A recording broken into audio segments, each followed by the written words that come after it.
آپ کہہ دیجئے کہ اہل کتاب تم اللہ کی آیتوں کے ساتھ کفر کیوں کرتے ہو؟ جو کچھ تم کرتے ہو اللہ تعالیٰ اس پر گواہ ہے۔ ان اہل کتاب سے کہو کہ تم اللہ کی راہ سے لوگوں کو کیوں روکتے ہو اور اس میپ ٹٹولتے ہو، حالانکہ تم خود شاہد ہو۔ اللہ تعالیٰ تمہارے اعمال سے بے خبر نہیں ہے۔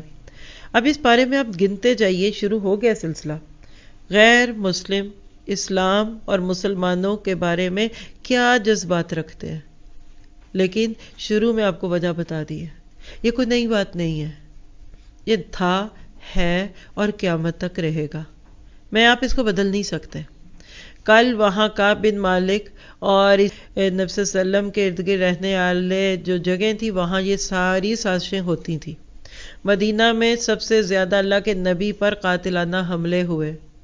ہر جنگ کے پیچھے غیر مسلموں کا ہاتھ رہا، یہ تھا، آج بھی ہوگا، یہ قیامت تک رہنا ہے۔ کر لیں جو کرنا ہے۔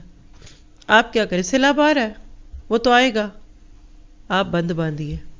ایمان کے بند باندھ کر جب ہم اپنے آپ کو پیش کریں گے تو اللہ خود کہتا ہے لا یضرکم، تمہیں کوئی تکلیف نہیں دیں گی ان کی سازشیں، اصل بات یہ ہے کہ تم اپنی ہدایت کا سامان جمع کر لو۔